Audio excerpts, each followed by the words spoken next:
हरे कृष्ण। नमो विष्णुपादाय कृष्णपृष्ठाय भूतले श्रीमते भक्तिवेदांत स्वामी इति नामिने नमस्ते सरस्वती देवे गौरवाणी प्रचारिणे निर्विशेष शून्यवादी पाश्चात्य देशतारिणे।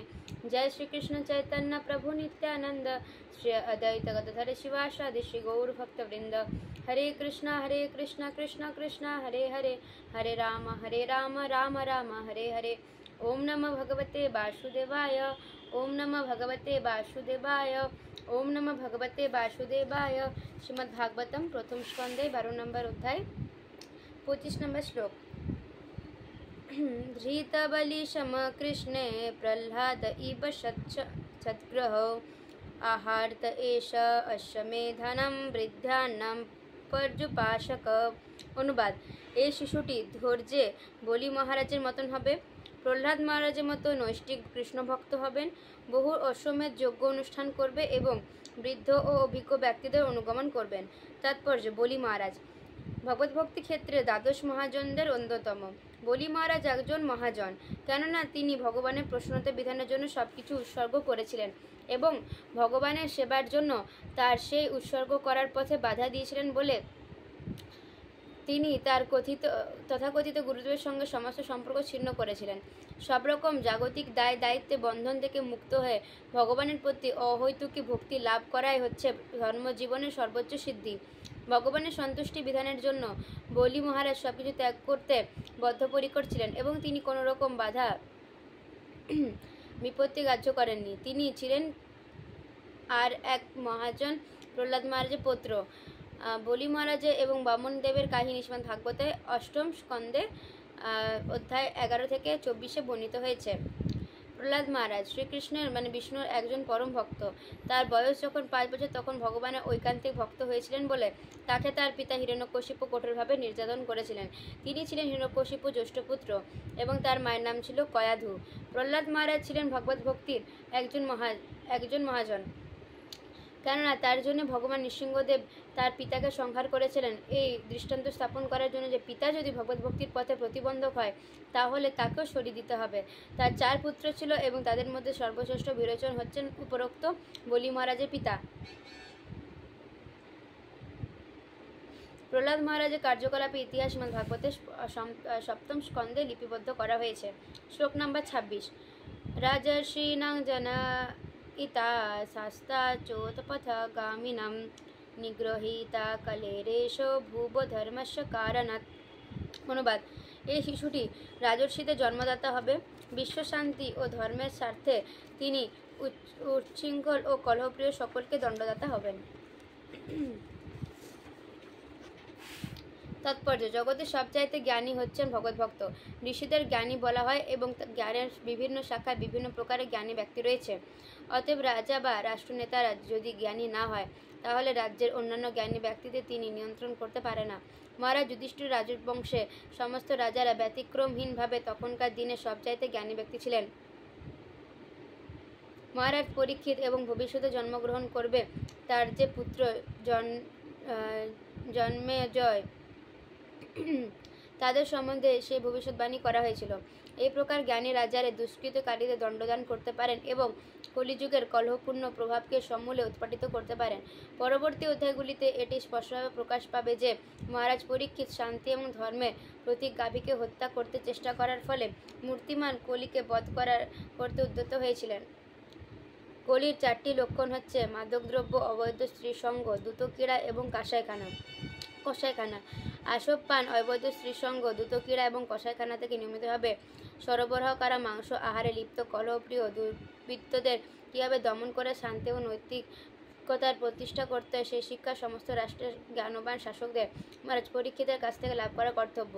এই কলিযুগের কলহের এই সমস্ত বিভাগগুলি চালাবার জন্য ন্যায়সঙ্গতভাবে অনুমতি প্রদান করা হচ্ছে। অতএব রাজ্যে শান্তি এবং নৈতিকতা আশা করা যায় কিভাবে?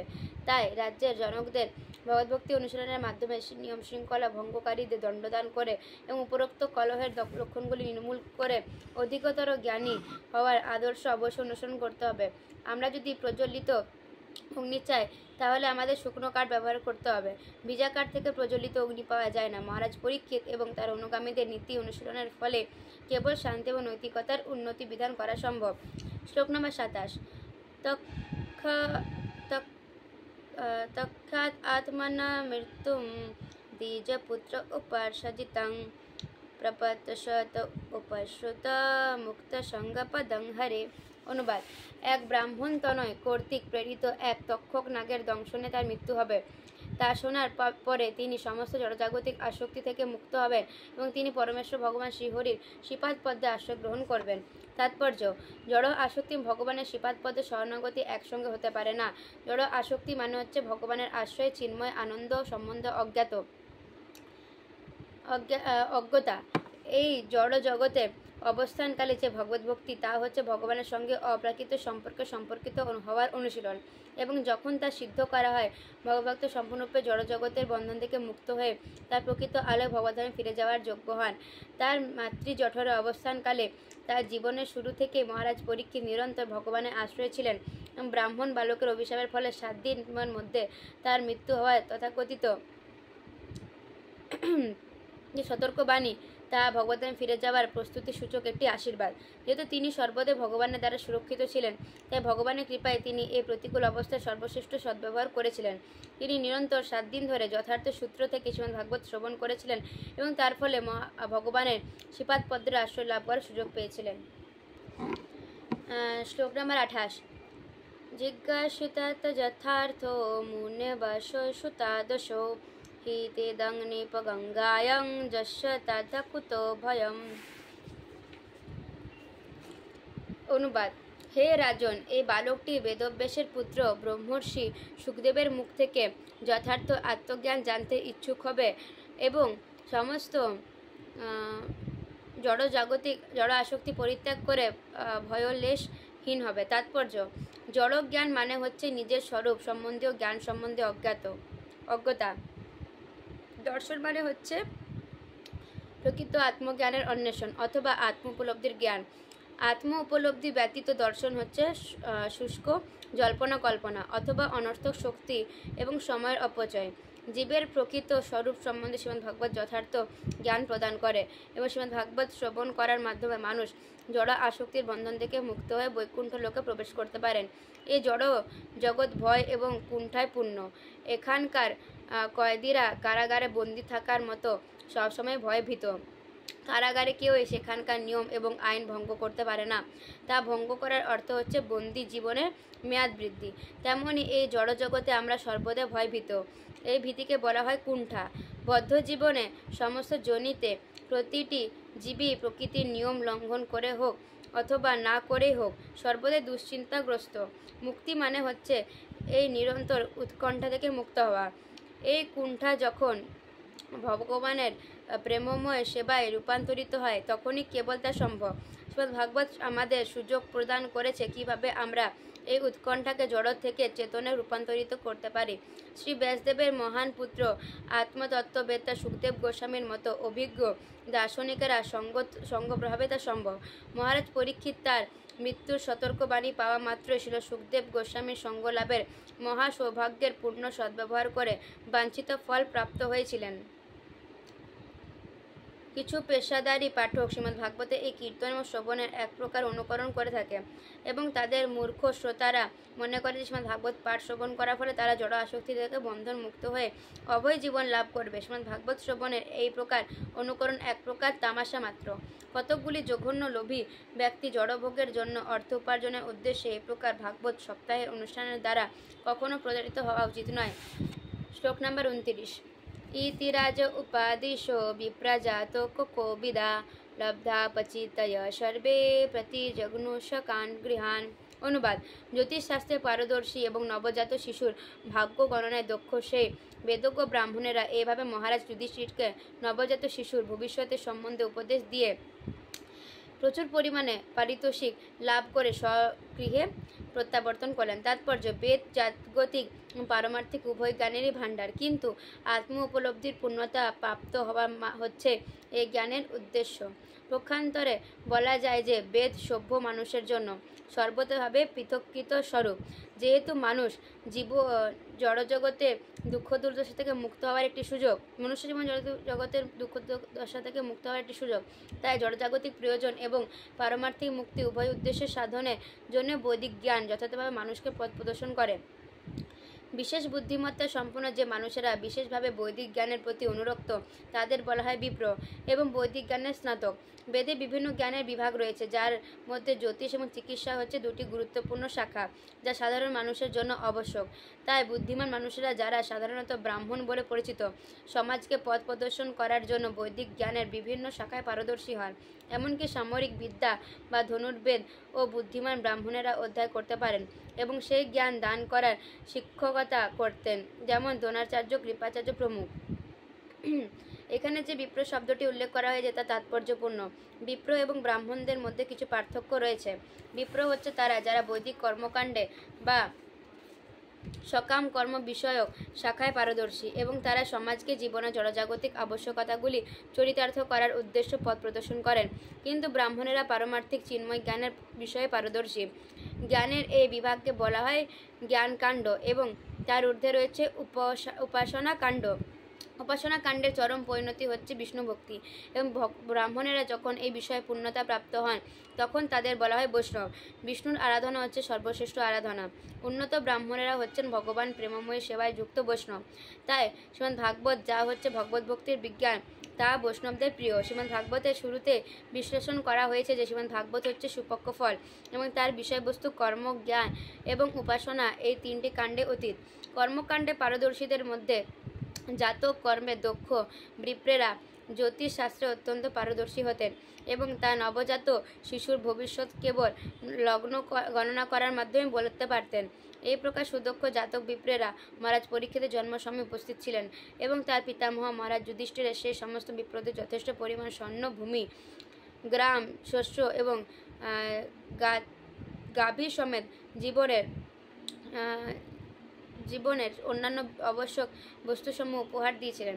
সমাজ ব্যবস্থায় এই প্রকার বিপ্রদের আবশ্যকতা রয়েছে এবং রাষ্ট্রের কর্তব্য হচ্ছে তাদের সমস্ত সুযোগ সুবিধা প্রদানের মাধ্যমে তাদের পালন করা, যা বৈদিক সমাজ ব্যবস্থায় প্রচলিত ছিল। এই প্রকার সুদক্ষ বিপ্রেরা রাজ্যের কাছে পর্যাপ্ত পরিমাণে পারিতোষিক লাভ করার ফলে বিনামূল্যে জনসাধারণের সেবা করতে পারতেন এবং তার ফলে বৈদিক জ্ঞানে এই শাখা সকলের কাছে সুলভ হতে পেরেছিল। শ্লোক নম্বর 30। सा एष लोके विख्यात परीक्षिदिति प्रभु पूर्वं दृष्टमनुधायन् परीक्षेते नरे सिंह। অনুবাদ। সুতরাং এই বালক জগতে পরীক্ষিত নামে যিনি পরীক্ষা করেন প্রসিদ্ধ হবেন, কেননা তিনি তার জন্মের পূর্বে যে পুরুষকে দর্শন করেছিলেন তারই অনুসন্ধানে সমস্ত মানুষের পরীক্ষা করতে থাকবেন। এইভাবে তিনি নিরন্তর তারই কথা চিন্তা করবেন।